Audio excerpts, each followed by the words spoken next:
Well, hello again. Here's another question for my yes or no treatment. This one is: was Epstein murdered? Well, this is simply one episode, apparently, in this long running, lurid tale of this massive pedophile operation run by Jeffrey Epstein in the U.S. and the Virgin Islands, with people being ferried around on a jet aircraft dubbed the Lolita Express, involving celebrity participants, including ex-President Clinton, the famous lawyer Alan Dershowitz, the governor of New Mexico, a manager, owner of a modeling agency in Paris, who, by the way, is on the run right now, Prince Andrew, a lot of famous, important celebrities involved in this crazy story that's been running a long time. Anyway, what this particular video is about is whether or not Jeffrey Epstein, the manager of the ring, and its principal pre-epic participant, was murdered when he died in his cell in August of last year, August of 2019. He was imprisoned at an awful place called the Metropolitan Correctional Center. Now, this is a federal facility where in recent years they've kept some really bad people. Abu Hamza, the violence advocating Muslim cleric, the chap with the hook who was finally extradited to the States, El Chapo, the drug lord, John Gotti, the head of the main mafia crime family in New York City, even Paul Manafort, Donald Trump's campaign manager. You get quite a collection in this particular place. It's said to be dreadful. It's said to be infested with rats and cockroaches and one thing and another. The mind boggles, and how really the federal government could run a place like this and have it be that awful. Maybe a lot of these claims are exaggerated. It's not a hugely old place. It was built in 1975. But nonetheless, those who have been there, the alumni, as it were, say it's dreadful. You wouldn't want to go there. It is, by the way, not the same facility where Ghislaine Maxwell, who's the current focus of attention on this whole project, she's detained in another federal facility, this one called the Metropolitan Detention Center, as opposed to Metropolitan Correctional Center. And that one's in Brooklyn, another borough of New York City. Okay, well, why do we even care about whether Epstein was murdered or not? It was reported by the authorities that he had committed suicide in his cell, and a lot of people think actually he was murdered.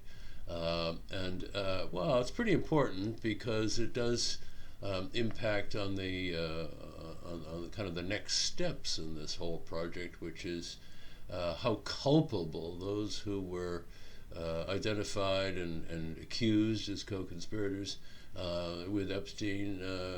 It kind of goes back to their involvement, and as some people think, if they were involved in getting rid of Epstein, well, that would make it all the more dramatic and lurid. So let's get on to the positions here, the respective views. The yes view, to begin with, those that say, yes, he was murdered, he didn't commit suicide, he was murdered in his cell. What's their line of reasoning? What are their arguments? Well, to begin with, I suppose the most powerful argument is that a lot of important people, some of whom I've mentioned, and I'm sure there are plenty of others that haven't even been disclosed yet, a lot of them would love to see him dead, because, of course, his trial was coming up on sexual trafficking, but involving other crimes as well.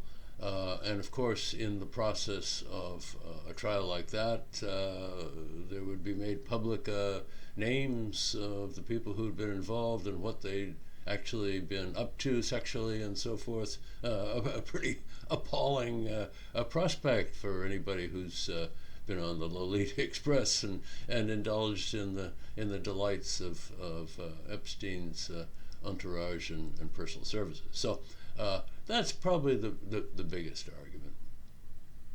argument. Number two, his lawyer said that he saw him very shortly before he died, and he seemed to be quite upbeat. He was looking forward to a bail hearing. Well, a person who would be in that situation would be really not inclined to commit suicide.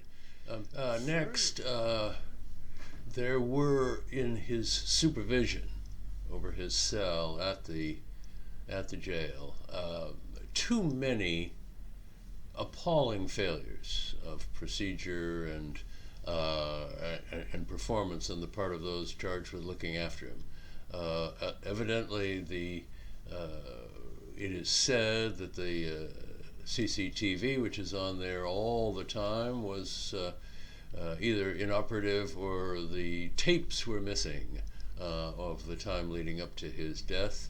The guards charged with looking after him, the TV revealed the fact that they were asleep half the time. They were even said to be substitute guards. They weren't the usual people. Somebody else had been put in there in his place.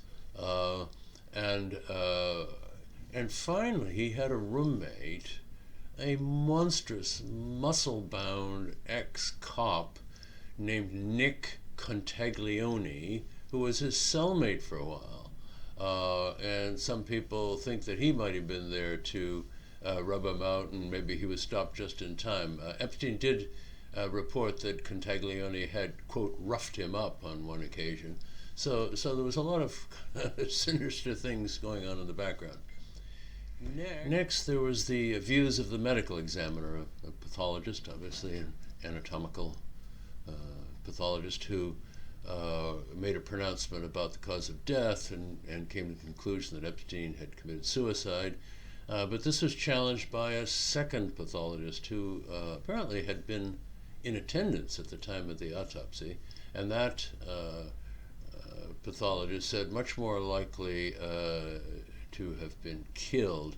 And a lot of this argument comes down to the question of the conditions of the bones of the neck and how many of them were broken and what the usual situation is for a person being killed versus a person committing suicide and so forth. So kind of a technical argument, but two widely different conclusions. So again, those who would say that he had probably been murdered favor the second opinion. Well, those are the principal arguments for those who believe that Epstein was murdered, and I suppose overwhelmingly the strongest one of those is the notion that he was killed to shut him up from testifying in court and thus embarrassing a lot of important people. That view is apparently held by a majority of American people and has been popularized. The Christmas of last year, one of the big selling items were sweaters with the message Epstein didn't commit suicide, and lots of different knit patterns and so forth. Oh gosh, people can be macabre. But anyway, that's the position for the yes people. Let's look now at those who say, no, he really did commit suicide. And I suppose the biggest argument in favor of that was thinking about his motive and his prospects for the rest of his life. Epstein was clearly advised and convinced that he'd been caught. The evidence was overwhelming. There isn't any way he was going to beat the rap, as they say. And he was probably looking at 45 years in prison. Pretty unpleasant accommodation. This for a chap who had been living the last few decades in the life of luxury and able to indulge himself with the delights of young women almost constantly, several times a day apparently. And of course that would be totally precluded from him inside. And therefore it's not surprising to think that looking at the awfulness of that prospect for the rest of his life, really. He was 66 years old, I think, so that would get him up to, 111 or something. So it would be for the rest of his life. Not a happy prospect. One to make one seriously consider taking one's own life. And there are some other reasons as well. Number two, Epstein had prepared a will shortly before he died. What that says to me is actually bringing a lawyer into the prison to work out the details of his will suggests that he thought he wasn't going to last. Now, you could say that he knew he was going to be murdered, but that seems a bit doubtful. He knew he was going to end his own life, is the way that argument goes. Number three, the testimony of this second pathologist I read is quite equivocal. It doesn't say, oh, no, he was murdered. It says, I can see something like the likelihood of the explanation being rather more toward murder than suicide. It was all kind of hedged, but not presented that way in the press. So those who would argue for suicide talk about the kind of uncertainty of that particular explanation. Next, there was reportedly an earlier suicide attempt a couple of weeks before his death, and that was when Nick Contaglione, whom I mentioned earlier, was in the cell with him. And if you ever see a picture of Nick Contaglione, he makes Arnold Schwarzenegger look puny. And if Nick had wanted to kill him when he was in the cell with him, it would have been effortless for him. Nick claims that he found that he had tried suicide and that Nick, saved him. And being an ex-cop, he would understand about CPR and revival methods and so forth. So the argument goes he made a previous suicide attempt, so it shows that he was in that state of mind. Next, another reason for Epstein not to be very happy about the prospect of being imprisoned was that he knows what prisoners do to pedophiles, and he was labeled a pedophile. He may not have been after children per se, but certainly underage girls, and that's a dim view is taken of that with a lot of hard prisoners, and he would probably assume that he would at best be beaten up frequently. And then finally, there is the question of the recovered videotape. I only recently read about this. What had happened was that it was initially, as part of the suspicion about a stitch-up, cover-up of a murder, that the videotape was conveniently lost, which covered the area in the corridor outside his cell. Well, that videotape was recovered. And that videotape was running constantly, and what it shows is that no one entered Epstein's cell after Epstein himself returned to his cell, having been out of it the previous evening before his death. So that's a pretty strong argument for suicide.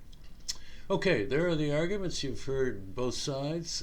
There are pretty strong ones, I think, on both sides. What's my take? Well, much as I've enjoyed and been frankly entertained by this whole lurid story and the constant articles in the tabloid newspapers and the video blogs and so forth, particularly of activists who kind of hate the establishment and are also strongly protective of children and young people who are often the victims of these things. I've followed all of that kind of saga of the Epstein affair, but to me, I'm afraid, boring as it sounds, I think he committed suicide. I think the biggest thing for me was the question of that videotape, but also the prospect that he faced in prison. It was going to be just horrifying. So that's what I think. Of course, the whole saga will rumble on. Ghislaine Maxwell is still in prison awaiting her trial. She's been there for quite a while, so they haven't found a way to get her out. And of course, in that trial, other, as it were, co-conspirators will be named. There may well be other prosecutions. Prince Andrew is going to be increasingly on the spot to testify and admit that he's been lying all along and lying to the palace and all the rest of it. So we have plenty of drama and entertainment to come on all this. So there it is. Hope you liked it. If you did, give me a like, subscribe, comment, please. Give me any ideas for new videos if you want. And I'll see you with the next one. Thanks a lot. Bye-bye.